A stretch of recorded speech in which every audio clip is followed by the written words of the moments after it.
very much.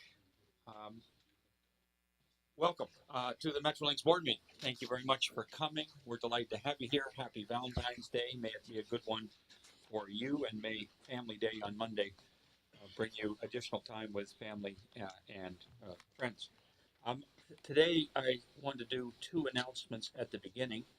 The first is to note that this is the last meeting, hard as it is to believe, for Lee Parsons as a member of this board. Lee has been an outstanding member of our board from its first day, and more than that, he also served 3 years as a member of the GO board before that. So he's done 8 years of continuous and outstanding service with a magnificent attendance record over those 8 years, rich contributions of every kind to both the GO board, where he chaired the risk management committee, and rich contributions to our board. Lee is expert, he's knowledgeable, he's passionate. He really cares about the issues and knows a lot about them. He thinks about them. Even as he travels the world, he's always thinking about us. He's flown in from all parts of the world to be with us, to make it to the meetings, even as his practice has taken him to the Middle East and many other places. Lee, it's been a fabulous contribution. Your voice is always welcome. It's a voice that always made a difference to us. We all treasure the insights and value you've brought, but also your friendship and your constantly positive views about what we can achieve in the Greater Toronto area if we work hard enough at it. So congratulations on outstanding service, and would be grateful if you would say a word or two after I present to you a plaque in recognition of your service. I should actually read what it says. It says, Metrolinx recognizes Lee Parsons in appreciation of your valuable contributions and dedicated service to the GO Transit and Metrolinx boards of directors, April 26, 2006 to February 13, 2014. Congratulations. Mm-hmm. All right.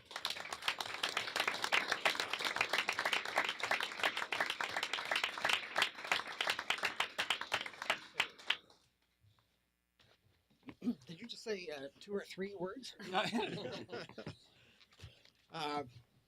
Actually, what I wanted to do, but I won't do it, is to talk about each one of you.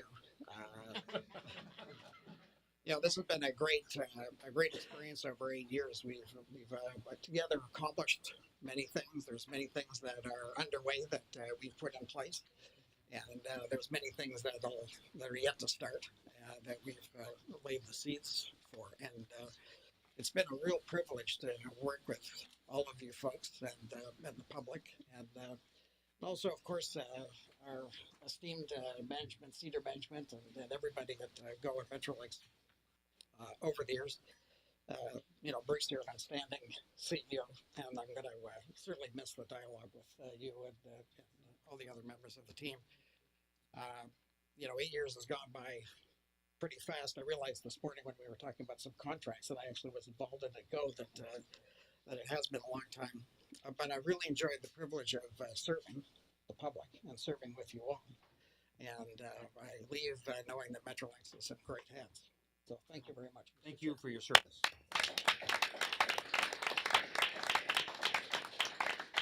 It won't be quite the same, Lee. You've literally been here from the very beginning. It's a great contribution. Actually, Stephen has been here for a month longer than I. The second thing is we have lots of partners who we work with, but we have no partner better than Mary Frances Turner. So Mary Frances, will you please come up, because Bruce has something you want to present to him, or he wants to present to you. I'm not quite sure which it is. Something to present to both of you. I love it. Come on around this side then. There you go. It's actually for the entire board, of course, but happy Valentine's Day, of course. So we have some wonderful news to share with the board this morning with respect to our Metrolinx funded project. The Viva Rapid Transit project has been awarded 2 significant awards. The first of those is the OPWA, the Ontario Public Works Association, Transportation Project of the Year Award, over $50 million. So I present that to you. Thank you very much. You on that.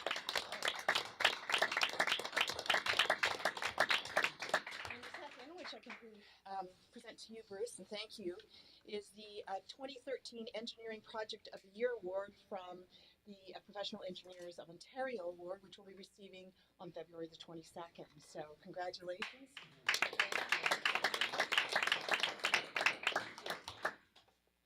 Mary Frances, thank you very much. Your plaques are a lot bigger than ours. That's a damn handsome plaque. That's going to get a place in this room. Thank you very much. It's been amazing what you and Bill Fish and the whole team in York have done with the York Viva project, and you've been a fantastic partner, and we've never had a better partner in our now 5 years of existence. So thank you for everything you do, and we look forward to another 5 great years continuing to push the project forward. And Bruce will be reporting a little later in the agenda about further progress that we're making. But you're terrific. Thank you for your generosity in coming here today. I really like that. I might take that from my office, Bruce. It's a handsome thing.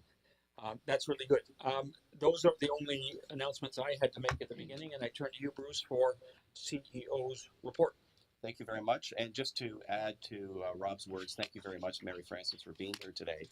Also like to thank Javier and the other members of the team at Metrolinx who've been working so closely with the York Region Transit team to deliver what is an amazing project, not only for the region of York, but for the Greater Toronto and Hamilton area at large. And if you've been up on Highway 7 in particular, anytime recently, you'll know that the first sections of the Viva Rapid Way project are now open in service and performing very good, outstanding service to the customers along the corridor. So congratulations to everybody involved in the project. A couple other points to make before we go into the agenda. I also like to acknowledge a major milestone for the Presto Fare Card project to the board. Over the last few weeks, we've reached the milestone of over a million customers who are using Presto on a daily basis. And when you think of how the program has grown over a relatively short period of time to the point where we have over a million customers, and when you think about the growth over the past year in particular, where we basically added, on average, about 50,000 customers each and every month to the Presto program. So to Rob Hollis and to the entire team at Presto, thank you very much for all your work, and also with our municipal partners, because those customers are on GO Transit, those customers are on Mississauga Transit, York Region Transit, and so on and so forth. So it really is a partnership among all the various parties. I also like to do just a very short shout out in terms of our success with the Lakeshore 30-minute service that was launched last June. And this is where we've been providing off-peak evening and weekend service along the Lakeshore corridor. And it was our largest ever expansion of the GO service since it was established in 1967. And just to give you a sense of the level of successes achieved in terms of attracting ridership, overall about 29% growth in ridership in that service. So that's very, very positive. In the evening, it's even higher at 32%. And for Lakeshore West in particular, so from Union Station out to the Oakville, Burlington, and Hamilton areas, the growth is 41%. So it's been a very successful launch of that new service. And of course, what we like to think of that service is it now provides our customers in the Lakeshore corridor the ability not to really look at the schedule. They just need to go down to Union Station, and they know within 30 minutes that there's going to be a train arriving. Also like to just update the board on the Crosstown project, the Eglinton Crosstown, which we all know is under construction right now in the tunnel boring machine from the west side of the system. And we've recently, as the board realizes, awarded the contract for the east tunnel bore from the Brentcliffe area. And late in December, with Infrastructure Ontario, we issued the request for proposals to the qualified consortia for the alternative financing and procurement package. So that's now in market, and we're going through the process with the qualified consortia to receive the proposals and ultimately to evaluate their proposals. The last thing I wanted to mention before we go into the agenda is just a very brief update on Union Pearson Express. I was pleased to be able to visit one of the construction sites just to the west of us here at Union Station with the new station just a week ago, and it's progressing very, very well. But the important news is that all of the major construction is underway now, and we remain on target to delivering the project for spring of next year. So again, good progress in terms of the Union Pearson Express. So with that, Chair, that's a very brief update, and I'll turn it back to you for the rest of the agenda. Thank you very much. That's good. Any questions to Bruce? I see. Just one, in terms of the expansion of the Lakeshore and the 41%, the current fleet, how much more capacity with the current fleet can you accommodate? We still have capacity in the midday, evenings, and weekends.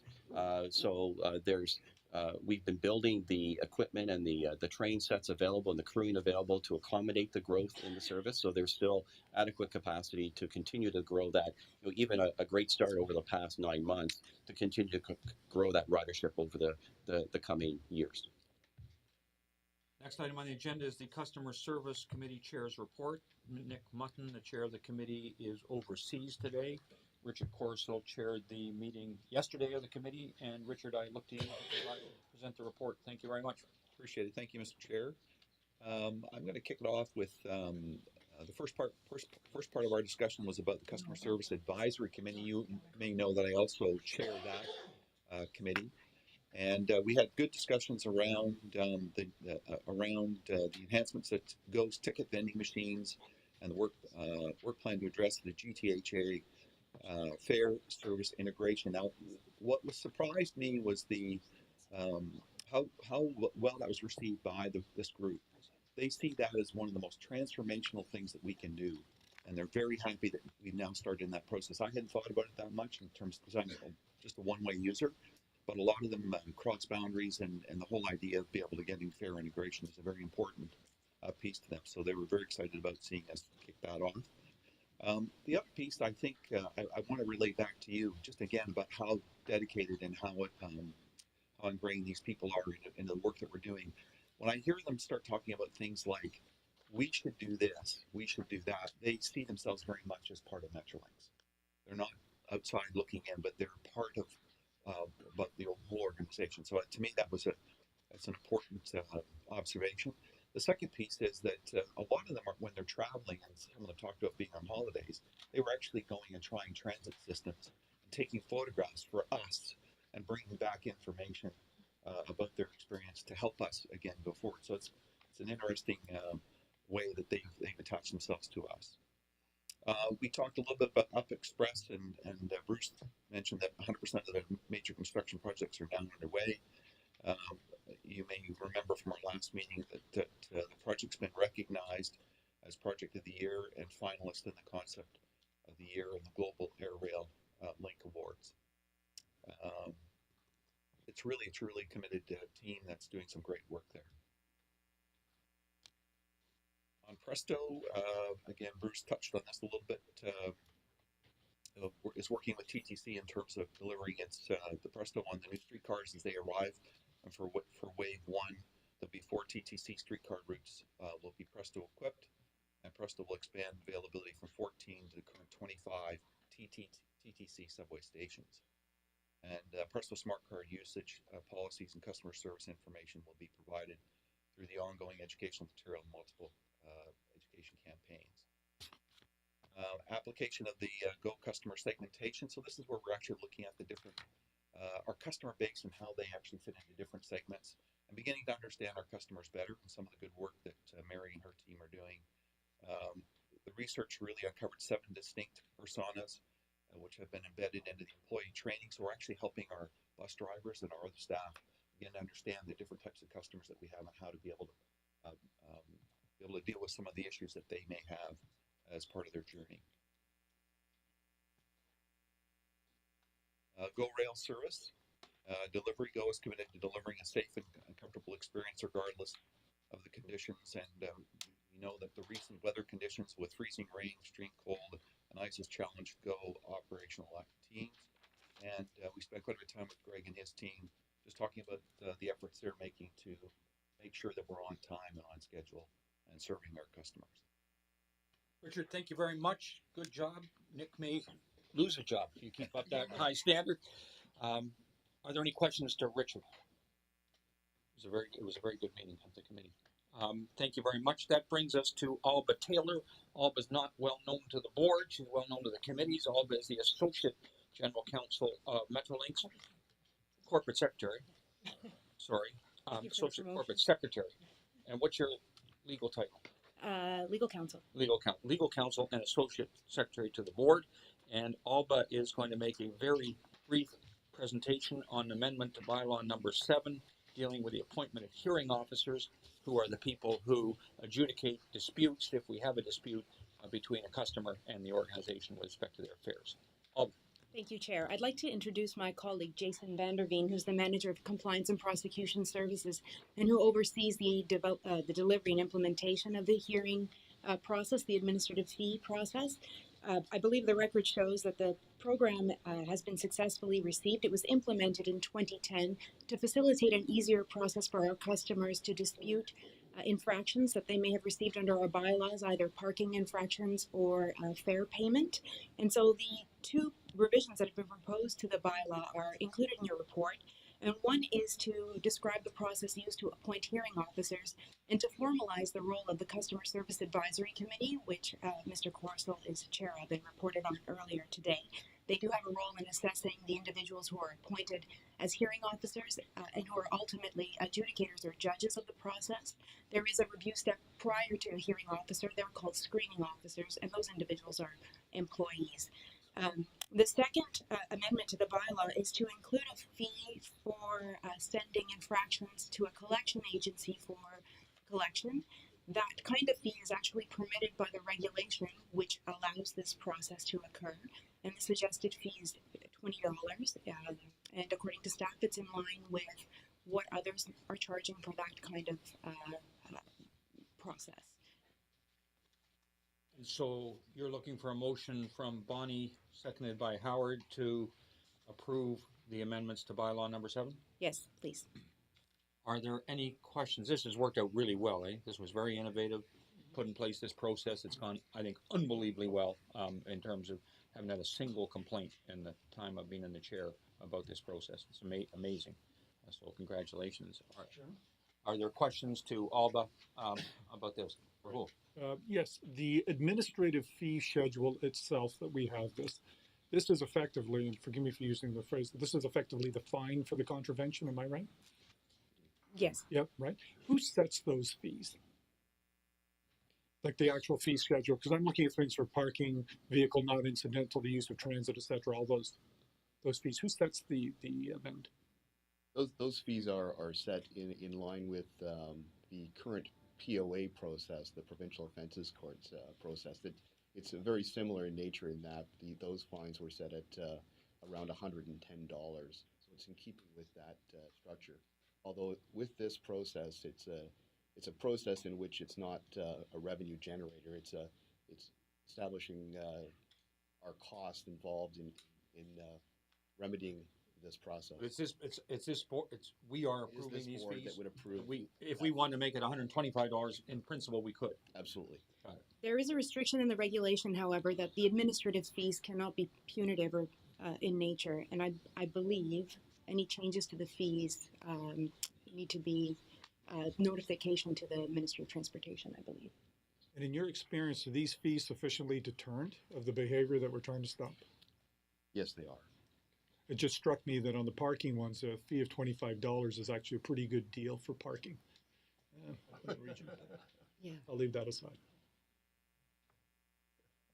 Would you say it's also the embarrassment on the train that is the major deterrent to not paying one's fare? I think that would be a factor that would be considered. It's pretty public. when Yeah, it's very you nail public, right? somebody, yeah, yeah, And typically in front of people you travel with every day. yeah, that's right, yeah. You had that experience, Jen? No, I just have deadbeat friends. Are there any further questions on the proposal? Are there any objections? It's approved. Thank you very much. Good work, Alba. Come back often. Thanks. That was very good. The next presentation is by Rob Hollis with an update on certain matters relating to Presto. Robert.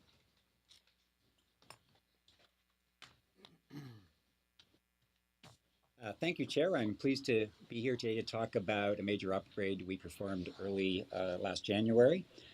This was the latest in a series of Presto Next Generation investments that we've been making to improve the customer experience. There were many months of planning that went into this upgrade, working very closely with our partners across the province to be able to accomplish this over a 3-day weekend. We're very successful in achieving that over the weekend. In fact, had services up ahead of time. Throughout the whole process, customers were still able to tap and pay fares throughout the weekend, so there's no disruption to fare payment. Just a slide here gives you a sense of the magnitude of the deployment across that weekend. There were a lot of people out in the field, there were a lot of devices to be upgraded, and we're very pleased that it met one of the highest quality standards that we've achieved in any of our releases to date. We put a very large emphasis on improving our testing and quality standards, and this release proved the value of those investments. The next chart shows where we are in our deployment process over the upcoming years. With the 2.2 upgrade complete, we're now moving very forward towards the TTC deployment starting later this year, and then on to the Up Express for April 2015. In terms of customer focus, we learned a lot of lessons in previous upgrades, particularly around customer communications, and we applied them to this release. So early last December, we started to communicate to customers what the impacts would be over the conversion weekend. This conversion required that we take a number of our core services offline for about 3 days. And I would say the analogy is similar to a heart transplant. You have to stop the heart for a period of time to be able to move all of this data around. And it went very well for us, and the patient survived. So customer communications was done. We were very clear about what services were available across the weekend, that the patrons were able to travel normally across the system. And we told people through an opt-in site when the services were back up and running. Benefits to our customers were many for this. This was a major implementation to allow the use of our Presto cards anywhere Presto is served. So Ottawa cards can be used in Toronto, and the GTA cards can be used in Ottawa. We also aggregated onto one website, so all our customers get the same services across all of Ontario off of the same website. One of the other upgrades that we made for this was to enable agencies that use cellular communications to their buses to be able to do downloads more frequently. One of the biggest concerns we get from customers is when they go to our website to do a download, it takes somewhere around 24 hours to reach readers. With this change, any agency that has cellular communications can actually do those downloads in a matter of hours. We are talking to our agencies about their willingness and interest in doing that over the next while. The other advantage for this upgrade was that our agencies can now buy devices from multiple vendors, whereas in the past only one vendor could be used in an agency. That gives them much more flexibility around the type of devices and the cost related to those devices. So in terms of takeaways and next steps, again, I repeat that our investments in testing quality assurance are paying off. As we now past 1 million customers and growing quickly, we have to continue on that journey with continuous improvement to make sure that as we continue to upgrade, we do not disrupt our customers in their travels. As mentioned earlier, we're working very closely with the TTC to ensure by the end of this year that we start enabling the new streetcars as they arrive from the vendor, and as well to increase access to more of the subway stations beyond the 14 we have today to 25 in total in this first wave. And also, we're very focused on making sure Up Express has Presto enablement as well as a new e-ticketing system for patrons who want to buy their tickets anywhere around the world. And that's my update for today. Thank you very much, Robert. Good progress. Questions to Robert? Connie? Just a quick one. Like everything, when you get a taste of something and it works well, people are happy with it. And I've had just quite coincidentally a half a dozen people say, this is great, but I can't do it here. And part of that is the beginning process. So could you just give us a couple of examples of the types of changes that would be needed to accelerate the TTC uptake in the use of Presto, or maybe worded another way, are there particular impediments that just say you can't do it now, but we'll get there? I think I don't mean just with Metrolinx, but potentially on the TTC front. Well, when we signed the deal with TTC late in 2012, we immediately went ahead to begin planning. And the focus at that time was the arrival of the new streetcars. So the plan for the first instance was making sure those new streetcars, who will not have an attendant on the streetcars, are going to be proof of payment. We have to make sure all the equipment that they need to take fares on those streetcars, with tokens, cash, and Presto, will be ready in time. So you can imagine there's a fair amount of engineering that has to go into preparing the devices for those streetcars, ensuring that those devices meet the TTC requirements for their service, because every agency has their own fares and rules. So a tremendous amount of planning and a lot of work on the civil works side to enable subway stations who at TTC, they don't have an electronic fare system today. So we have a lot of fundamental civil works to do to run power and communications to those stations. So I believe both teams are working very well together to ensure that we do this right, and when we release each phase, that phase is done very well, and the customers who can ride the system wherever we start that deployment in that phase have a very positive experience. Bruce, did you want to say something to this? Maybe just to add on to that, and I'd just like to really emphasize that the partnership with the TTC is very strong, and we're both working together to see how we can advance and accelerate the deployment. And there are things that we can do, I think, on both sides of the table in terms of making sure the processes that are established for upgrades or additions to TTC infrastructure are done as seamlessly and quickly and as efficiently as possible, and that we're bringing forward the equipment into the TTC system as effectively as we can. So I know that between Andy Byford and his team and our team, we're working very hard to see how both sides of the equation can streamline their processes to get it done more quickly, because we realize that people want more of this, that it's the convenience aspect for customers is very much appreciated. If I could also add that TTC is the third largest agency in North America. There are literally hundreds of subway entrances to work on. This is a big project, and will take a number of phases to deploy. Joseph. Rob, can you talk about the Presto technology and your confidence that this is the technology that will serve us well in the years ahead? Absolutely. When this project began, we did a procurement that brought the best vendors around the globe to bear with what existed at the time. We've made continual investment in the system since that point to add new features and functions as technology changed. As mobile comes into the future, we're positioned to do mobile. So the Presto Next Generation investment was to actually look at where technology is and where technology is going to make sure we're staying current, like all the other systems that provide fare transacting around the world. We've had independent advice that our system is in the league of the best global systems available. And we do need to continue making those investments into the future as technology changes, but we are in, we believe we're in the sweet spot to deliver the best that our agencies need to do fare transactions. Other questions to Rob?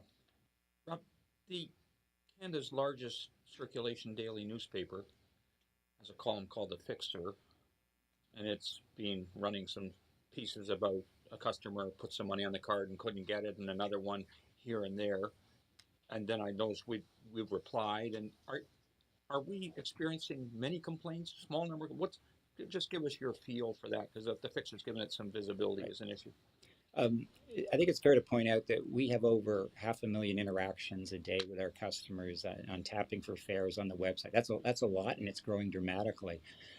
We endeavor to deal with customers first instance quickly, but there are a few cases where we takes a bit longer to sort out a customer's complaint. But those are very rare and very small.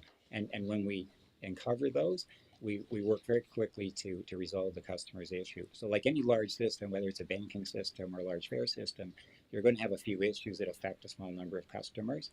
And it's our commitment to our customers that when we recognize that, we will fix it and make it right for them. And do we have a dispute resolution system? So someone says they've loaded $50.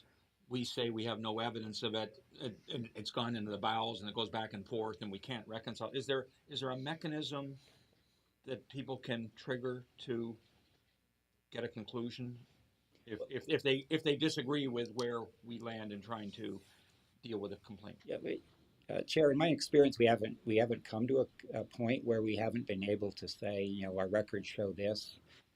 Here's the evidence, and vast majority of customers are satisfied with that. But we don't have a formal process beyond that to deal with disputes. I'm not aware of a dispute that has gone to that level where we haven't been able to satisfy. Sometimes this is a very technical system. Sometimes the answer isn't easy to determine, but we always commit to getting to the end and showing the customer. We get many accolades from customers when we actually do persevere and sort it out for them. Thank you. How do we benchmark small number? Is it 1%, 0.1%, 0.01%? What's acceptable? I think our metrics would say it's something less than 0.01% of all interactions result in an issue that causes us to go offline and work closely with the customer. The vast majority through our contact center get resolved very quickly, either instantly or within a couple of days. Okay.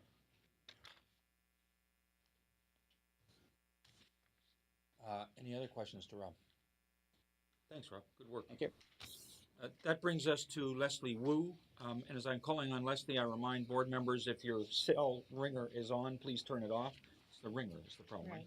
because it goes into the headset of one of our guests and hurts her ears. So if you're at the table here with the microphones, it doesn't matter if you're in the audience, but if you're up here, it would be appreciated. Leslie, this is the Young Relief Network Study Update. This is actually, I think, the first time we've seen this title on the study. So you might start with why we changed the title, and then make your presentation. This is a matter of intense interest to the board and the public, and so thank you for presenting it. And I think we've allocated up to 30 minutes for this item. We're running about 8 minutes behind schedule, so maybe call it 25 minutes for this item, and we'll steal 3 more from someone else. Yes, thank you. Thank you, Chair. Thank you, members of the board. I'd like to introduce Graham Vincent. Graham is our Senior Project Manager on the project, and Graham, we're fortunate to have him. He's the former Director of Transportation from the region of Waterloo, and many of you already know Lisa Salzberg, our Manager of Strategic Policy and Systems Planning. And they are working with a team, consulting team led by Stair Davies Gleave, and we have 2 folks from Stair Davies Gleave here with us, Les Buckman, an associate, and Karen Carruthers, their principal consultant. So I'd like to, first of all, yes, it's true, this title is slightly different from what we presented in September last year. At that time, we referred to it as the Relief Line Network Study. We've modified the name, and I will go into some explanation because as we explained in September, we want to take a very comprehensive approach to the need for and the benefits that are derived from an investment in addressing relief on the Yonge Corridor. So we thought the center of gravity for the study is addressing the relief on the Yonge subway, but the study is looking to really identify the broader benefits to the entire region. So we thought that the word Yonge and the word network become very important in how we describe it. The other thing I'd like to do in this update is really let you know how much progress we've made since September. We have pulled together a technical advisory group comprised of representatives from across the affected areas, so the City of Toronto, TTC, York, and I know Mary Frances Turner is here from York Region, and I would like to thank her for her participation in the steering committee that is led by herself, myself, Jennifer Keesmat, and Sammy Galley at the TTC. We've also put in place an independent peer review panel to ensure that we are undertaking this work in an objective and rigorous way. And we also have the benefit of a stakeholder advisory group with diverse interests represented, multidisciplinary, to also give us good guidance, not less so on the technical content and more so on the scope of work and how we are engaging with members of the public to ensure that we're getting good feedback in what we do. So that's my introduction. So I'm going to talk a little bit about, shortly about an overview, and to remind folks that the problem that we're trying to address is transit overcrowding along the Yonge Corridor, and to recognize that it's not only a Toronto-Yonge subway problem, it's actually a regional problem that requires a regional solution. And that's fundamental to the difference between this study and previous studies that have come before. It's also important to note that It's about new and integrated ways to improve mobility. So you'll notice when I talk about the study, it's not just about the infrastructure, it's about the policy measures and the ways of optimizing our existing infrastructure to reach to this, in terms of the kinds of options and solutions we're looking at. And again, I'll repeat that this has been an incredibly collaborative effort between the City of Toronto, York Region, the TTC, ourselves, and within ourselves, Go Transit. The other piece I'd like to, oops, I went too far, sorry. Where's my slide? I'm missing a slide. The other piece is the framing piece of this, which is that we refer to the many parts that are related to what we're doing. The diagram tries to illustrate that the core of this study is the green box, which is called the Young Relief Network Study. There is a piece of work that the City of Toronto and the TTC are leading. It's called the Relief Line Project Assessment. We apologize for these long extended names, but it is really to focus in very tightly on a smaller geography to begin to look at specific route evaluations and review of station opportunities within a very limited piece of geography between the Bloor-Danforth line and the Yonge subway itself. And then we have a series of other related studies that contribute to our understanding of the big picture.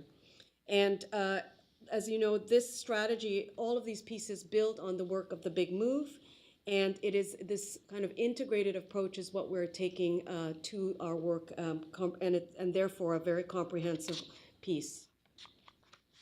This diagram here really tries to illustrate conceptually, when I say a regional relief strategy, how it's composed of many parts.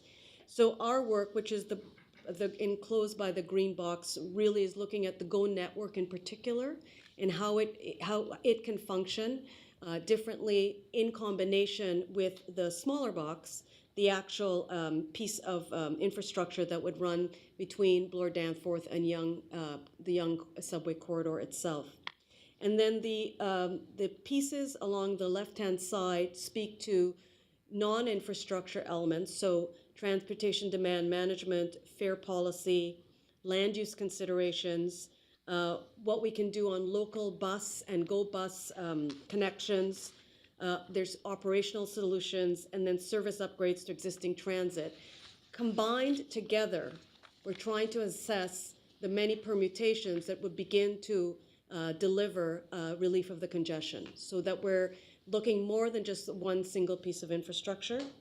And as you can tell, because it's so multifaceted, we're having to work very closely with with the TTC in particular, ourselves, the planning departments in the City of Toronto, as well as when we talk about the fare policy, our own GO policy, and as well that of it impacts to a certain degree the rest of the region and other transit operators. A bit on the timeline of how this all works together. We are sitting here in February. The green boxes are the Metrolinx Young Relief Network study. The blue boxes represent the city's parallel and integrated process. You'll notice that the yellow stars are our public consultation, and we're doing joint and crossover presentations. This is not new for ourselves in the city and TTC. That was the approach we took with the Eglinton Crosstown because there was collaborative work that had to happen jointly. So we're designing our consultations in that way. We're designing our web portals that are combined. So we have one entry point and then access to the details of the other parts.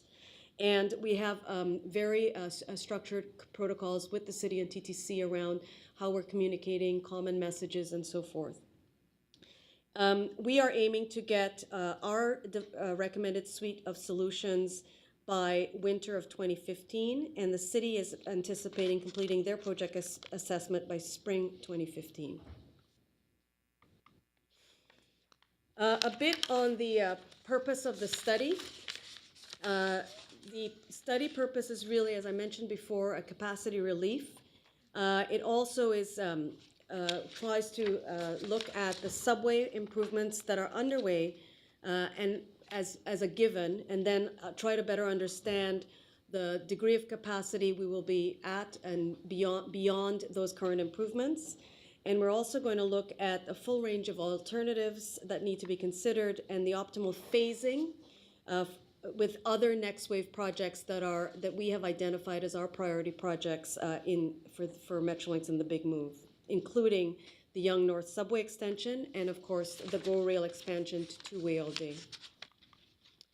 The problem statement that has been agreed to by all our parties really, and I'm not going to read the whole thing, but focuses on the fact that we have unprecedented growth and we are constrained.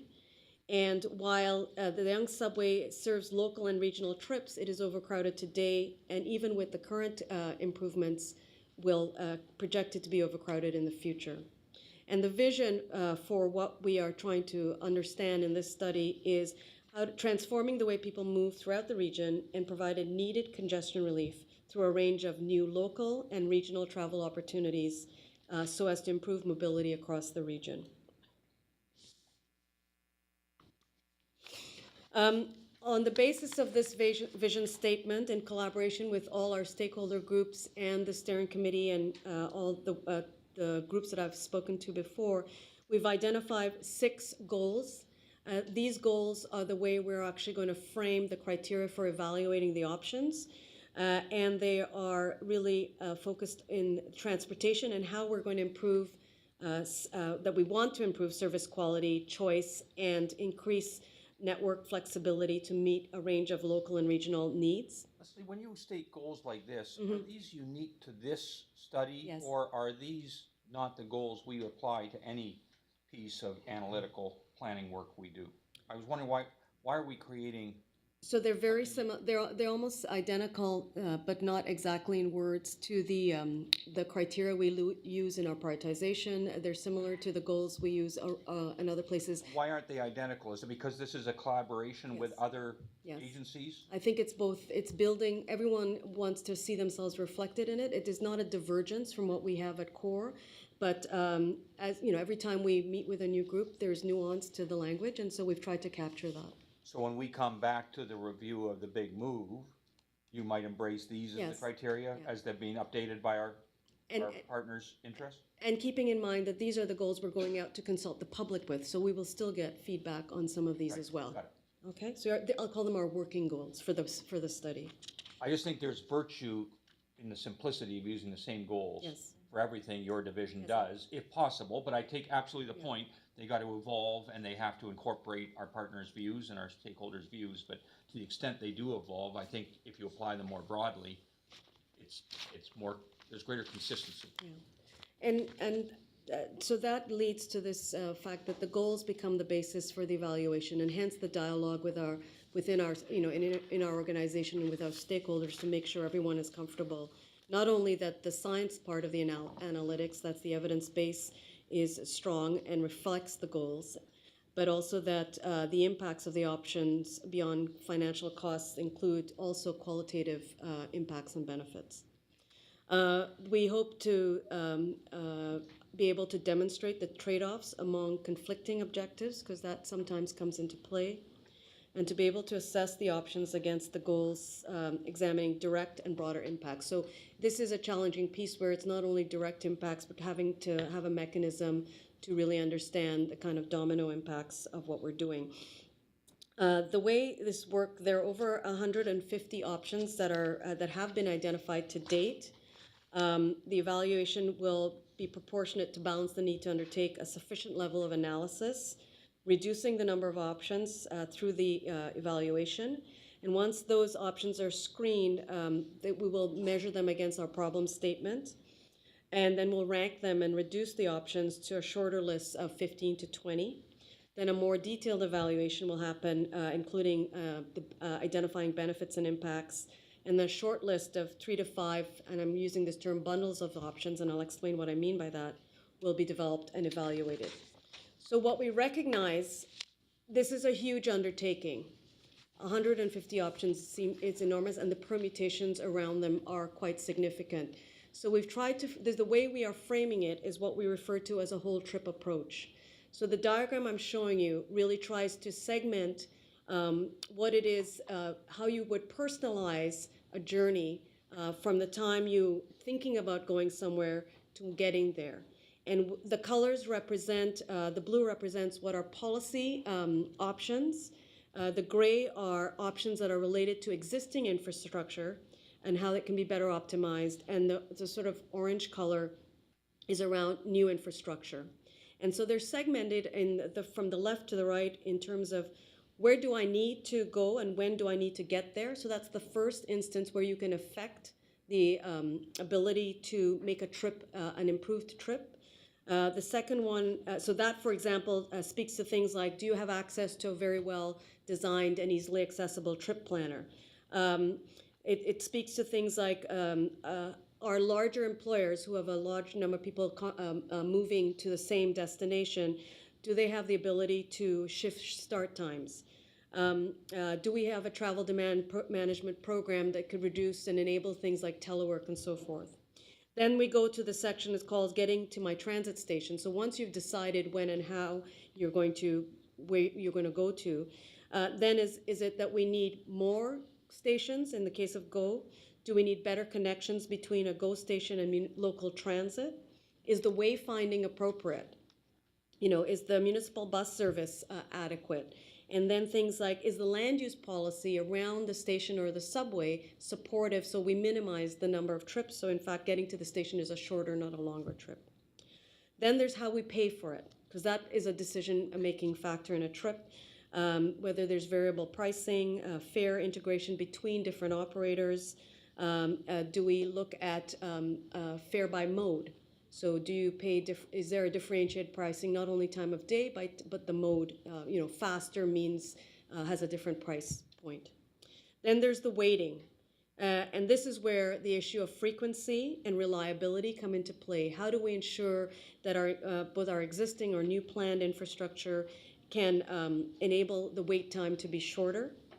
And finally, the one that you know, a lot of energy has been expended on, and where we are looking from currently investing and through our Next Wave project seeking to invest more, is around the type and the technology of the infrastructure itself. So adding new infrastructure or adding more infrastructure that enables a faster service. For example, I'll look at the Danforth Express on GO. So if there's a high number of passengers, would we attract more riders?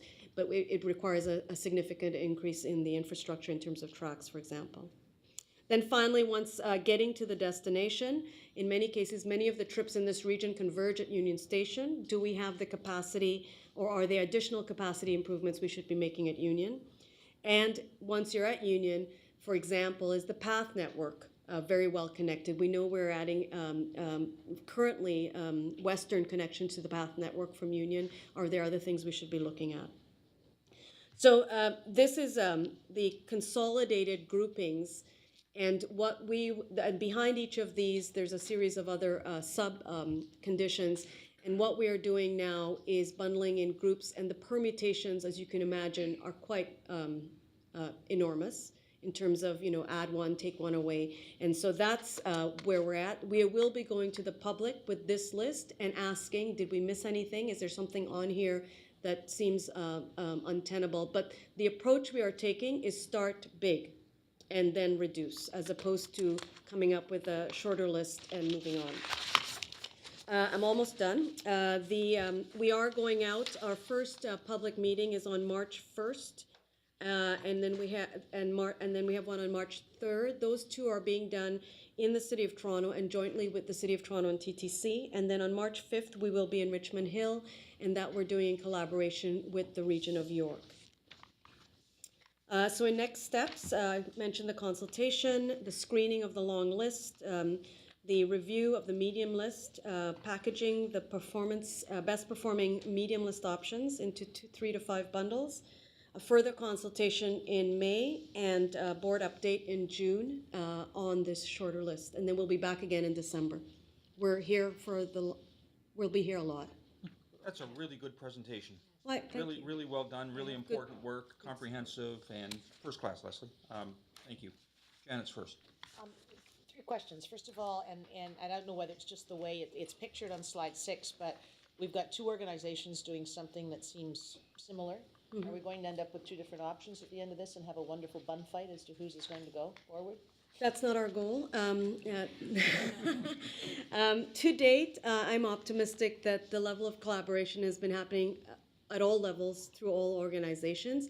There are some challenging discussions that we're going to have, but I think the studies feed off each other. As that diagram shows, the level of detail that the TTC in Toronto study is an input to our work. And in fact, we can't do our work without it. And it helps us advance our work more quickly, because they're digging deeper in parallel with us. So is there the risk that we have differences of opinions? Yes, there is. I mean, but that's, Complementary work, not duplicating work? yes. Okay. The second thing, Malcolm Gladwell in one of his books talks a lot about the paralysis of too much data, too much, whatever, and that actually if you just get a group of experts in a room to sit there, they can actually come up with the kind of options that you're going to spend, 2 years doing all this work.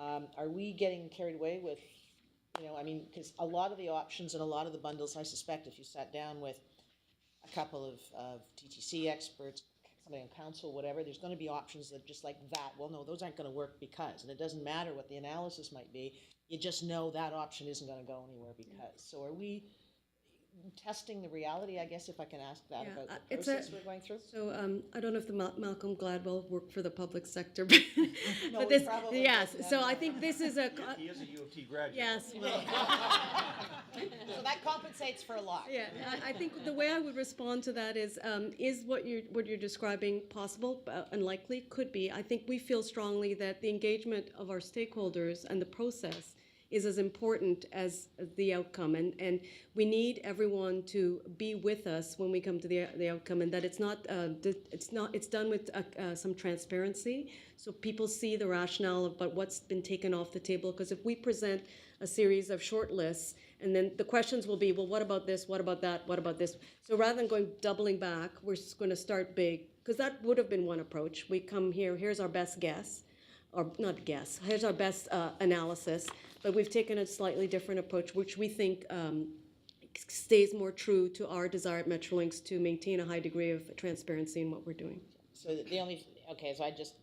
my piece of advice for what it's worth is just to constantly assess, because again, we've all been there where we've done all sorts of wonderful work and research, and it doesn't help in the end. And I'm a big believer in the public sector process is as important as outcome, but I think we just need to constantly do the cost benefit, if you will, in terms of going through it. But the final thing, and again, how do we do this faster? Because what I worry about is the pressure for relief line, the intuitive positive sound for anybody who's ridden the young whatever subway out of rush hour.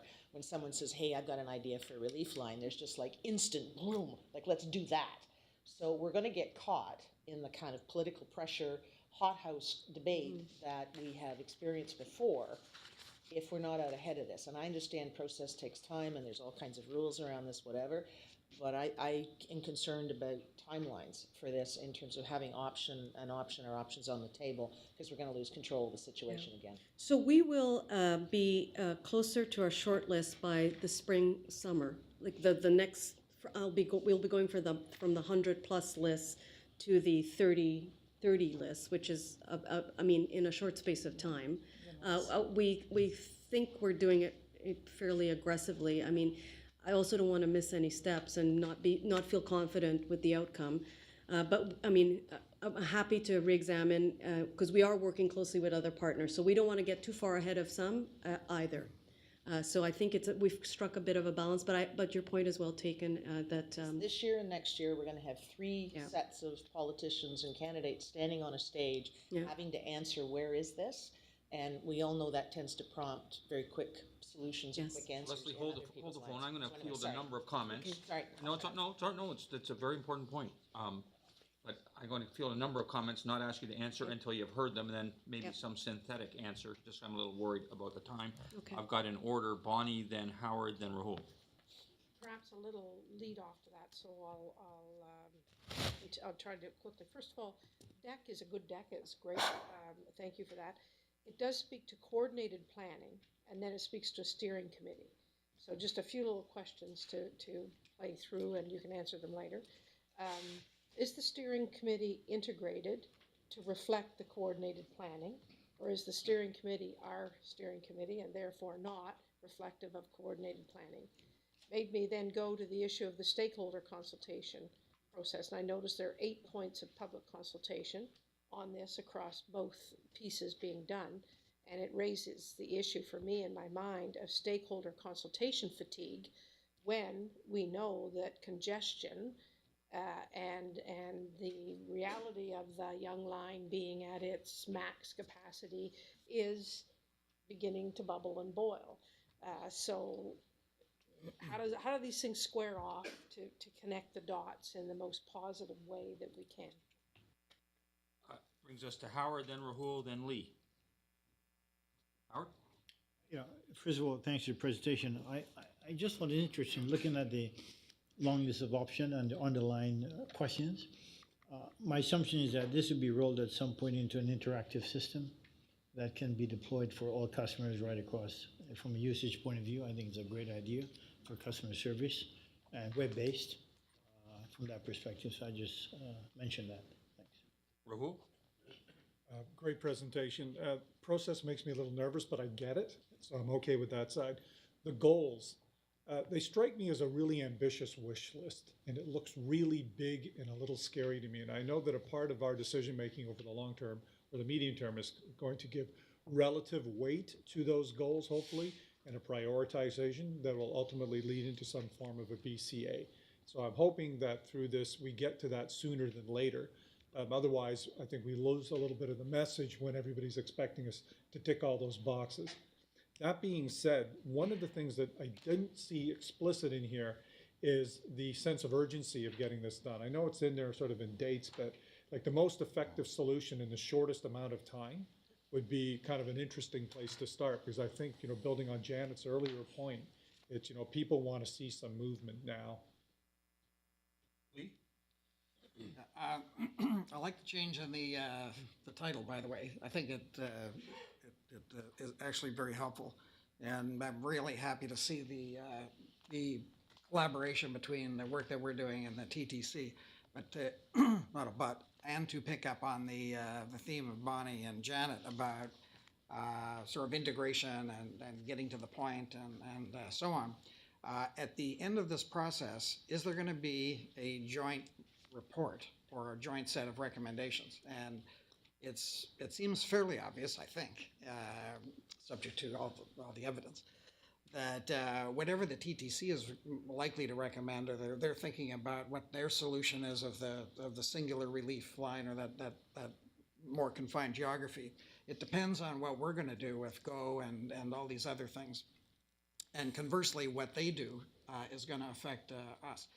So however the process works, I think the most effective outcome, if it's at all possible, is some kind of singular convergence of these two processes that yield a specific set of recommendations that self-support each other and give us and the TTC and everybody else a really clear understanding of what the optimum game plan is and why. Steve, I just put myself on the speaker's list to add to your list of questions. 2 questions. One, why didn't we do this a year or 2 ago?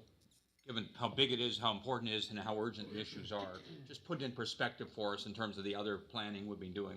Why now as opposed to earlier? Because it is so compelling. And second, given the depth, breadth, complexity of the analysis and the time it will take to work our way through it, as Janet says, potentially the need to have a preliminary view at least as to what the right way forward is going to be. Are there any outputs along the way that if we were asked, what do you think of X or Y, would we answer, we have a study underway and we'll let you know in 18 months? Or would we say, well, we don't know for sure, but we think, yes, we are going to need a piece of subway, or we are going to need a further investment in the GO corridor, or we are going to need, you know, are we going to be able to have some interim outputs to help guide public policy debates and political debate while still staying true to the principles of completing this study. Well, I think So there's a whole bunch of questions. Yeah, You do not have to answer all the questions, and you can gonna ignore group mine as them. well. Just whatever your final comments are on this study. So I guess my, first on the issue of timing and urgency, because I think that was one, something I heard repeatedly. I'd say that in the spring, so we're almost, hopefully we'll be in the spring soon, the weather will change. We will be coming back with a much better sketch of a sound set of lists that before we go into deep detail. It's at the same time that the TCC, as you can see on the chart, is also beginning their phase 1 and phase 2. So I won't have anything conclusive, but we will be able to sort of give you some direction, I think, in that sense. So you don't have to wait for 18 months to begin to kind of have a more solid direction. And I think, I mean, after this meeting, I think we'll go away and see what, if anything, we can accelerate. The other thing to keep in mind is when we are doing this study, we're teasing it out by short, medium, and long-term options. So some of those options on that long list are going to take a very long time to do, and some can happen more quickly. So we will be sorting on the basis of that as well. So I think that's something that we can speak to sooner rather than later. On the issue of representation, consultation. The steering committee is made up of as I mentioned, the City of Toronto, the TTC, York Region, and ourselves. So that is representative of all the parts. And with respect to the issue of how we engage with stakeholders, the dilemma of stakeholder fatigue, we're very conscious of this, and part of why we're trying to coordinate even the consultations so that we don't, each of us, all 4 parties, aren't running off doing separated things. So we're trying to do that, and even the portals into it. So, and yes, it is ambitious, what we are doing, there's no doubt. Yes, it is complicated. This has never been done before at the scale that we are doing it. It's always been done, I would say, at the scale that the TTC and the city study has been done. So, do we know 100,000% everything that we're going? I mean, we have the best expertise, we feel, through our consultant team, and we think we have a solid and sound process, and we're going to move as aggressively as we can. And what else? I'm glad you liked the name. That was a lot of discussion. I am not joking. And it's still probably still not over because the TTC, the city has a naming competition going on right now. So A naming competition for this project? For their project, their committee and asked the staff to do that. So the name actually, it sounds trite, but it's actually very symbolic and actually very important. Thank you, Leslie. Mr. Chair, one just quick comment. That particular chart, I'm sure there's more interchange between the 2 organizations than that chart is showing, but I think something that might help is you are graphically showing that there are points in this process where the 2 bodies actually do, there is something formal, because it projects a bit of a different perspective than I think what you're probably doing. Yeah, thank you for that suggestion. I will try and fix that before the public meeting. Leslie, congratulations. Thank you. To your team. That's really good. Bruce, that brings us to your presentation on the regional projects. We're running quite a bit behind. We're running 9 minutes behind. You were allocated 20, so you need to earn some back for us. Great. I can probably accomplish that, Chair. Great. So as I start, I'd just like to emphasize that what I'm going to be quickly going through this morning is really representative of the organization as a whole. What you're going to be hearing about projects that Rapid Transit Implementation is leading, projects that Go Transit is leading, but also big inputs from communications, from legal, from property, from all across the organization, as well as our partners at York Region and the City of Mississauga. Actually on the last project that I'll speak to, the Here Ontario project, a partnership with Brampton as well. So this truly is really indicative of the kind of outreach that we do, not just across the organization, but across the region. And really what I'm trying to do is just give a taste of 3 significant projects out of the hundreds that are underway in the region at this point in time. We're going to talk a little bit about the York Region Rapid Way and where we are, and in Peel Region, the Mississauga Transit Way, which is under construction as we speak, as well as the Here Ontario Main Light Rail Transit, which is garnering a lot of excitement and interest in terms of how we can link together up this very important north-south spine between Mississauga and Brampton.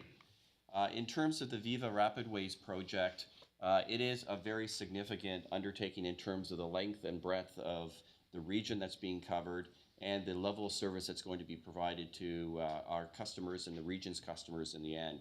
We've already opened up segments of this corridor ahead of schedule. I'd like to emphasize, and we're tracking to full completion in 2018.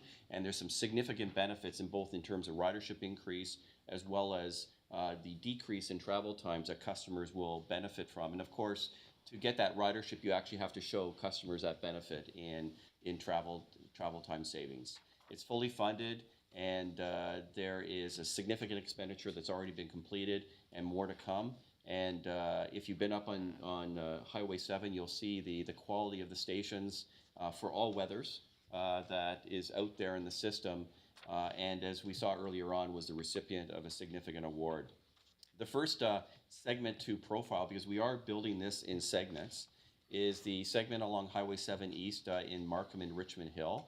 And you can see by the graphic here that we're about 70% complete in terms of the project, and we're targeting 2014 for completion of more and more elements of this system. So this is going to have a key linkage between Yonge Street, that central north-south spine, over into the Markham area, and really carry a lot of customers in what is one of the most congested arterial road corridors that we have in the suburban parts of the region, with growing levels of employment and transit-oriented development along the corridor. So it will be a real game changer in this stretch. It already is being a game changer.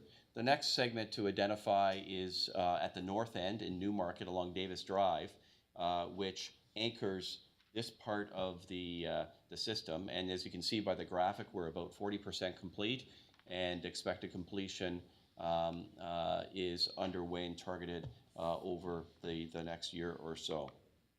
The second project I'd like to profile is Mississauga Transitway. And we don't talk a lot about the Mississauga Transitway, but it is under construction right now, jointly with basically the western segment under the responsibility of GO Transit and the eastern segment under the responsibility of the City of Mississauga. It's funded by all three orders of government, and it provides, again, that dedicated long-distance rapid transit network east-west across some of our highest density and congested corridors, and really anchors in on that in the east end with the Airport Corporate Centre, which after downtown Toronto is the single largest employment node that we have in the Greater Toronto and Hamilton area. The benefit of this system it's obviously serving Mississauga, but it's also how do we connect in with the City of Toronto? How do we bring people from Halton region into the more central parts of the region as well? So it really is a connector across the entire region. This is a little bit of a busy diagram. I think the message that we want to give across is the real beauty of bus rapid transit is that you can have many origins on the left-hand side of this slide coming from all different parts of the region or the City of Mississauga, and you can have on the right-hand side a whole bunch of destinations. So it's not tied to fixed infrastructure like a rail-based transit system, and this allows people to collect passengers at one end, bring them to a very dedicated, fast, reliable corridor, speed them along, and then take them to a diverse range of destinations. So this is an example of the system planning and route planning work that GO Transit is starting to do to look at how we will adjust our systems to really take advantage of the system as it comes on into service over the next year, 2 years. You can see some of the benefits in travel time. So again, these are very material for people who are traveling across the system. If you can think about a 35-minute saving in your travel time one way and what that means for somebody's daily journey and their life, both in work as well as their life at home. And you can see the real benefit that customers are going to experience along the corridor. And you can just think of some of the people who are traveling, whether you're a university student going to a destination at a community college or one of the university campuses, or going to different employment campuses in different parts of the region. The first 4 stations will be opened this year, and you can see them identified here at Central Parkway, Cawthra, Tompkin, and Dixie, with the entire corridor to be operational in 2016. And there's an image of the construction underway before December, I would suggest, when there's still some sight of ground. But this will be again this year an example of people seeing progress and outcomes coming online for the traveling public. You can see that, the third project I'd like to profile is the Huron-Ontario Light Rail Transit Line. This is a unfunded project at this point, but has been identified by this board as one of our priority projects going forward. And again, it's a way of linking different employment centers and population centers within Peel region, and as well as through the Airport Corporate Center through the Mississauga Transit Way. There's been a lot of work that's been done by the City of Mississauga and the City of Brampton in terms of the preliminary design, engineering, and assessment. And there's also been a lot of work in terms of how do we support this kind of intensive investment through policies that deal with everything from land use to other aspects. Significant price tag of $1.6 billion, but stretches across 23 kilometers. And it's going to be the equivalent of adding 6 car lanes of capacity in this north-south spine. So you can see about the significant increase in the ability to move people and ideas within Peel region, and connecting all the way in the south from Port Credit GO Station, which will be the southern anchor, to the Brampton GO Center in downtown Brampton as the northern anchor. And again, very significant ridership in terms of 119,000 daily passengers, or about 35 million passengers per year. The preliminary design and engineering is nearing completion by both cities. And the next step is to begin the environmental assessment process, which is technically called the TPAP process, so that we can get approval for the project over the next 6 months. And this again is identified as one of our priority projects, and is getting a significant project shovel ready in essence, so that when decisions are made in terms of funding as we move forward, we've got a project that's ready to take advantage of those opportunities. So that's very quickly, Chair, an update on this project. That's great, and as long as there are no questions of Bruce, we're right back on time, which would be terrific, but Joe's gonna blow it. Not going to blow it, Chair, but I have to make a comment. It's not a question, it's a comment. I must tell you, initially I was somewhat skeptical about the BRT as a concept itself. Just wasn't big on it. I preferred LRTs or subways or whatever. But being a tax-paying resident of York Region, I can tell you that this has gone over exceedingly well. It's very, I've ridden the Viva along Highway 7. It's efficient, it's aesthetically pleasing, and people love it. So congratulations to all the people who put this together. They've done a great job, and it's very well received. Great, thank you very much. That was worth the time you took. And Mr. Chair, as a Durham taxpayer, I'm looking forward to the day there'll be a slide up there that has something. The Highway 2 BRT. Yeah, something. It's coming. Okay, that's great. Leslie, you're back up.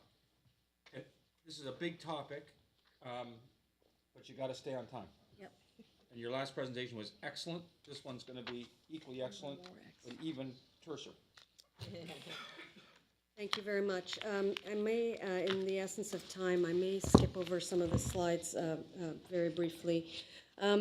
As you may know, we have in place our regional transportation plan, the Big Move. It was established in 2008. It's comprehensive in its nature, and it has been the foundation from which we have sprung all our projects, our policy directions, and it really shapes a lot of where we are today. When it was done in 2008, over the course of a year, it was I refer to it as a short, sharp consultation. There was an aggressive production of discussion papers, white papers, drafts, public town halls to get to the point of the final document that the board unanimously approved. It built on years of work on 2 other fronts, the growth plan and the Greenbelt plan. And in fact, we could not have been succeeded in doing it in the time frame we had if those two pieces of provincial policy and planning had not been in place. And as I mentioned, since 2008, we've been successful in advancing the goals and objectives of that plan physically through the projects that we are delivering now, and even through the policies that we've been able to affect on a whole range of other fronts. And the investment strategy sprung in its fullness last year out of this as a mechanism of how to fully implement the plan. And of course, we were able to complete the first baseline monitoring of how the baseline from which we are going to continue to measure our progress. Now, when the legislation that was amended in 2009 came to royal assent, there was a section in the legislation that speaks to the review of the plan, the Regional Transportation Plan. And that's the quote, which is a slight, I apologize, it's difficult to read, in the gray box, that at least every 10 years after subsection 1 comes into force, that's the initial Metrolinx Greater Toronto Transportation Authority Act, a complete review of the plan required and to make necessary changes to the plan to ensure that it complies with the provincial plans and policies in accordance with a bunch of other clauses. So two things to remember.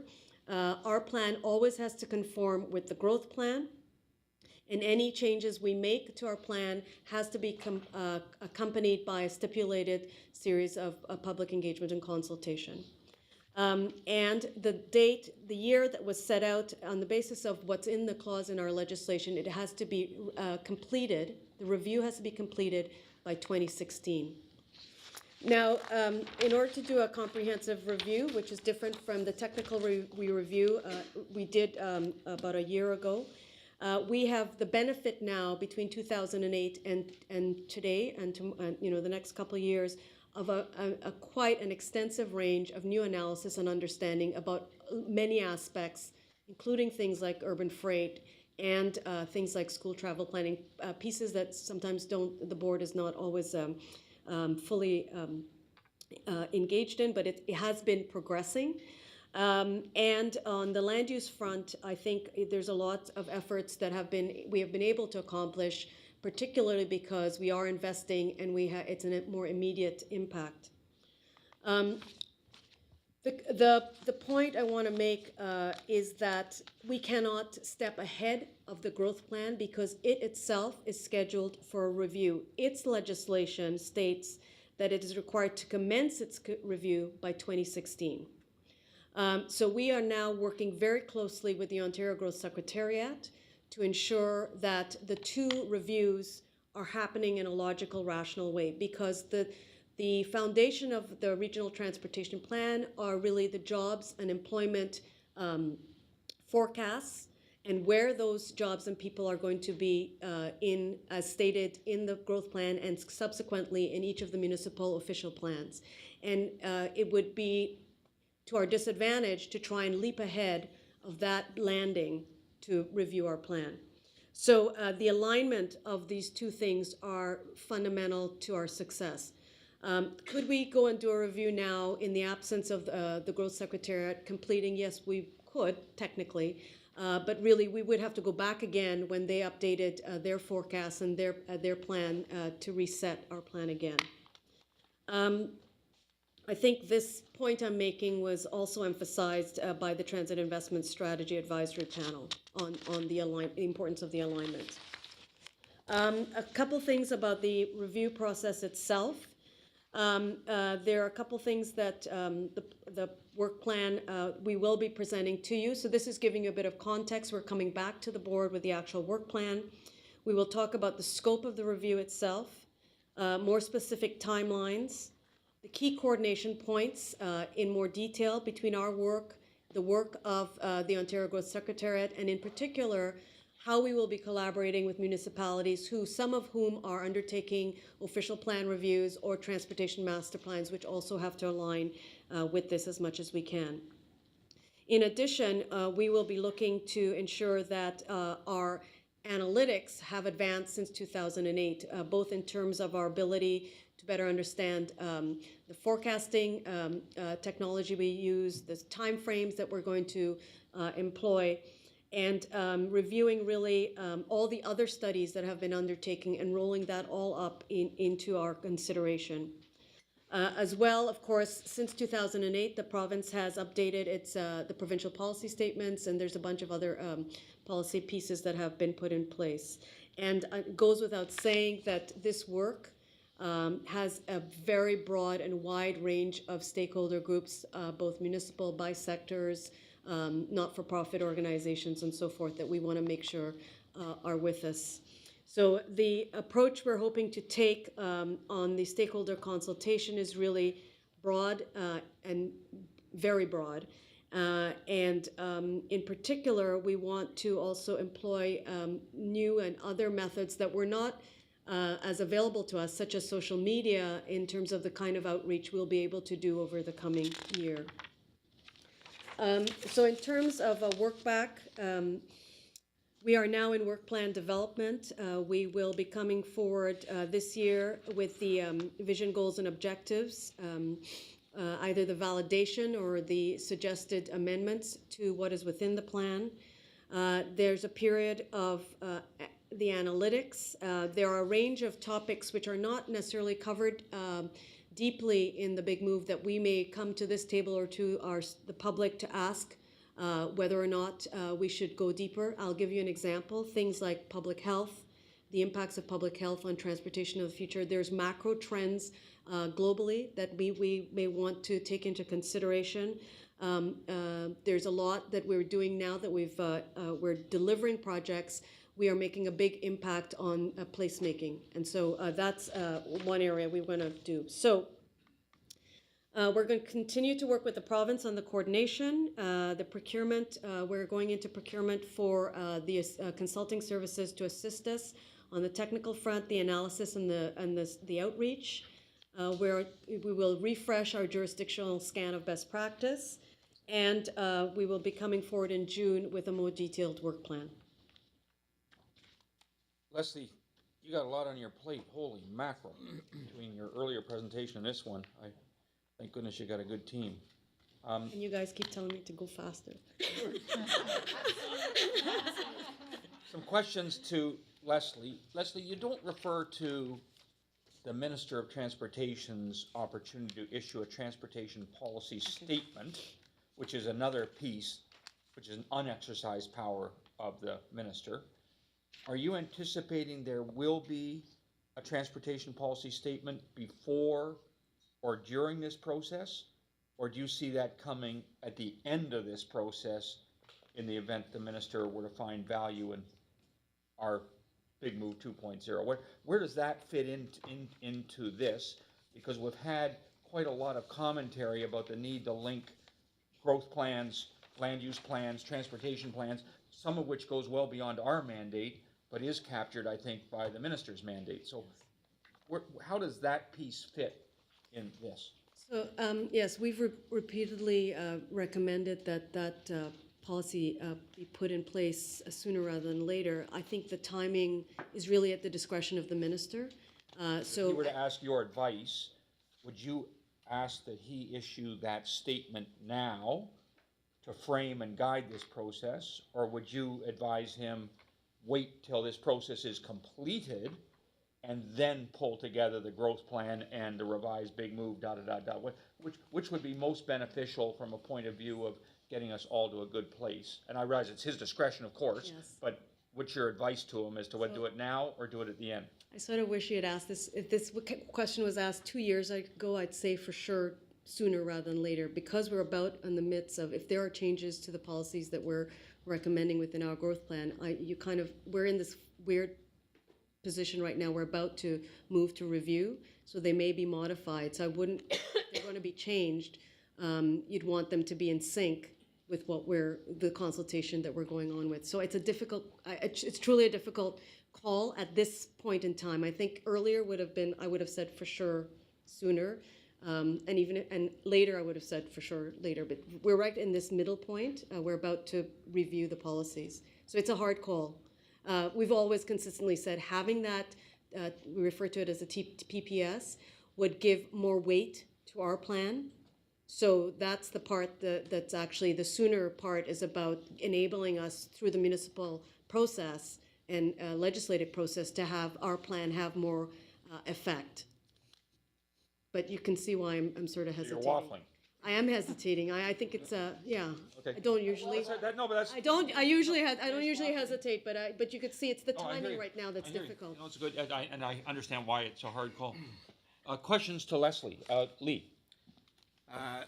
Just to talk about the transportation policy statement, that was an excellent question, and it brings up the whole issue of the relationship between the growth plan and the big move. And Leslie, by the way, I thought your answer was correct. Phew. That really, not that my opinion counts anymore. It always counts, Lee. Whatever the initial idea was of the transportation policy statement, it's really the contact point between the growth plan, the new growth plan or the growth plan, and the big move or the new big move.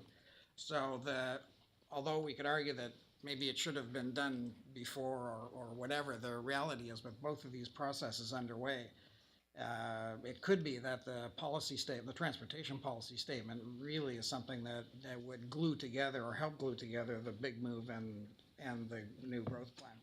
So I think So the revised big move and the revised growth plan then link them later. I think so. Were they first transportation policy? So I don't think Leslie could be accused of waffling. I think it's just a reality of we're in a different time than we were even 24 months ago. Right. Leslie, last time it's alleged, you were around, I wasn't. It's alleged that the big move was a political compromise brokered by the mayors and chairs who served in most of the seats at the table. And it was unanimous and fabulous that you would produce such a plan, but it was a political compromise rather than a pure evidence-based analytical exercise. I'm saying that's what's said of it, and some view that as its strength, and some view that as a weakness, a vulnerability of the plan. This time, you're reporting to a board that doesn't have that political mandate in the sense of being elected officials sitting at the board, which you would think would lead to should be more heavily evidence-based analytical in its conclusions. Is that your view of the mandate you and your staff have, to be free of politics? Or is it in fact just a different way of getting that political input? Because I assume you're going to engage with all the same mayors and chairs extensively in the process of this because they're such important stakeholders in the outcome. So how do you, what's different about this time, given the nature of the board we have today, as opposed to when you did it last time? And you're one of the few people who's been there before and is still here. Standing. So first, let me give my interpretation of the history of the plan. I would say that to get to a point where the board, comprised of elected members, were able to come to consensus was not just negotiation. It was built on hard evidence of what we had at the time. It was built on analytics that were available to us at the time and the data that was there at the time. And so it didn't spring from discussion. It sprang the reports that I showed in front of you, the technical backgrounders, they were the basis upon which there was data and information. And then I would say that the elected members that were around the table applied what we refer to sometimes as their strategic view on how to then bring the plan to a point that they could all agree to it. This time around, I would say that we know a lot more. So the evidence is greater. I mean, the data is greater. So, and we have more capacity. My planning group in 2008 was 1/5 the size of what it is now. Our budget was much smaller. The volume of work that we had to work with was a lot. It's the first time we were doing a regional transportation plan. So the big difference is now we've got this great knowledge base from which we are stepping out. I think, however, and this board will be able to bear witness to that and toss that information around and apply its strategic advice to it. But we still, because everything that we do in the plan had to be implemented in cities, with people in neighborhoods. It's difficult. I mean, my work will be to present that. I can't see how politics will ever vanish from this decision making, to be frank. But I feel this time around we have so much more that we know that it can only be better. But that's somewhat separate from whether it's political discussion or not political. On the technical side, we will have an even more robust way of addressing the transportation. And at a guess, will the Big Move 2.0, calling it that just for these purposes, will it be fine-tuning of the Big Move 1.0? Will it be meaningful change from 1.0? Or will it be a very different plan 10 years after? And it's a guess at this stage. Going in, what's your assumption as to whether you're just editing the details of the first? Is it writing a couple of extra chapters? Or is it rewriting the plan really root and branch? So the way I am approaching it, and I mean, this is to be tested because it's not me alone. There's a lot of people to have this discussion with. My preference is to do a little bit of both, which is imagine it was a clean slate. What would we do differently? But at the same time, we have a plan. How would we fix it? And then we kind of have to look at the two together. I wouldn't say it's not one or the other, because there are ideas that we sort of put aside in the first round for all different reasons that we might want to bring back. And there's brand new things that have evolved over this short period of time within the region itself that I think there's trends in how people live. There are new trends in all kinds of things, but then some things have stayed the same. So I think we will want to take so we're going, within our team, and Lisa and Daniel and in all our groups, we're going to do a big brainstorming session to start. It's the same way we're approaching the relief line. Don't scope it too tightly too soon, but at the same time, if we come to a conclusion with the consultation that in fact, guess what? That vision, the goals and objectives, they're pretty robust to begin with. They were built on a very robust process. We don't, there's no need to reinvent the wheel if it's working. But, is the plan perfect? No. Will this process enable us to make it even better? For sure. What it's going to look like, it's hard to tell at this early stage.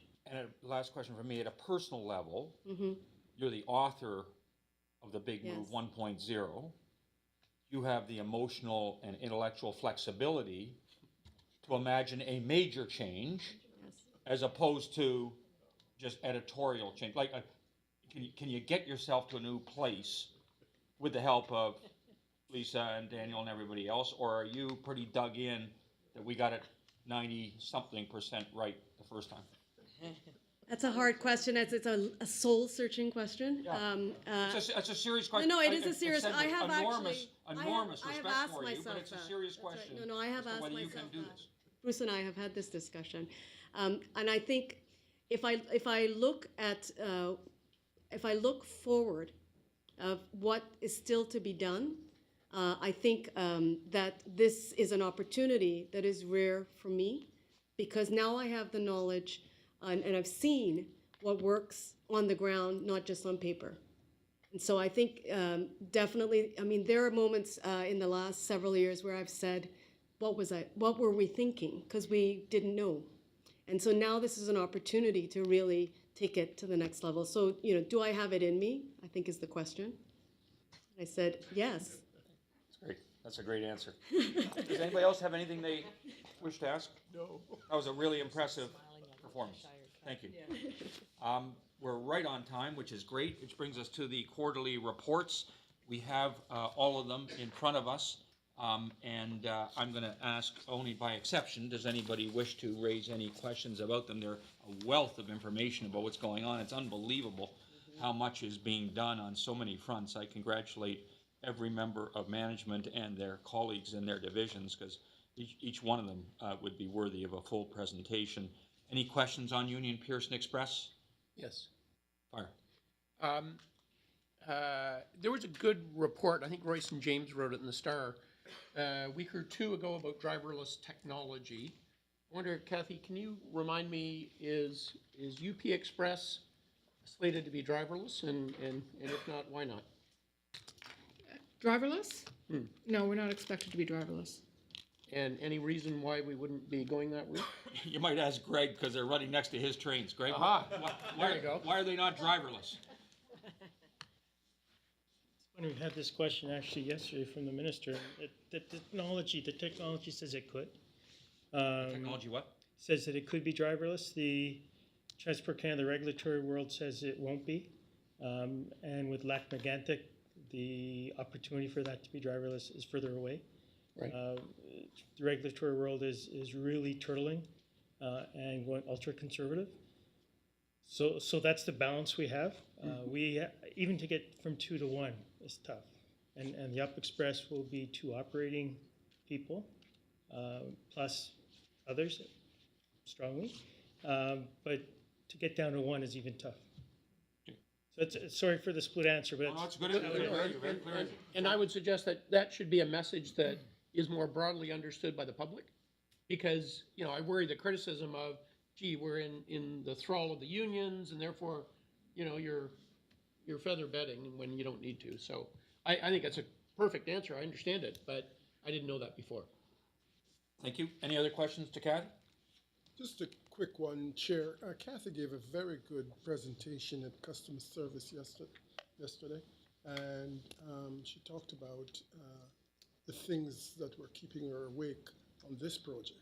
Given the importance and given that it's actually moved up to the top of our kind of watch right now, can you very quickly cite some of those things that you felt were critical for you to be managing? What are your top 3 things you got to manage? Yeah, we have thousands of senses. moving parts. So we have delays in vehicles. We have challenges with procurement and with legal and ensuring that we're delivering over 100 projects on time. In particular, e-ticketing, which poses significant delays for launch. And we have to manage critical relationships with our partners, in particular the Greater Toronto Airport Authority, where we have 46 projects, and ensure we have seamless integration with all of those systems. So we are doing a lot of work right now on day 1 readiness to ensure that we have precision so that we're ready day 1. So you can imagine thousands of moving parts coming together at the same time. But the vehicles, the e-ticketing are our 2 biggest pressure points right now. But your report yesterday was, despite all that, you will deliver on time. We will deliver on time. So so far, the balance of risk is we will deliver on time. Thank you, Kathy. Presto, we've already heard from Robert three times in the last 2 days. No questions allowed to Robert. Next is Go Transit. Greg, we haven't heard much from you. You had a tough weather. You're bringing it back. The numbers are getting better. Things are good. Ridership's good. Any questions to Greg? You're doing a great job. You're a very worthy successor to Gary. You're doing a terrific job. Policy, planning, innovation. Leslie, I can't believe you got anything left to say. Is that right? Any questions to Les? Excellent. Strategic communications. Any questions to Judy? We had her presentation earlier. I see none for Judy. Rapid transit implementation. Is Jack here today? No, he's not. Okay. You're filling in for Jack. Are there any questions on Jack's report on rapid transit implementation beyond the updates we've already received? Thank you very much. And Robert Siddle, economic analysis, investment strategy, the budget we talked about earlier, all of that. Any questions to Robert? Thank you very much. Is there any other matter anybody wishes to raise in the public session of the board?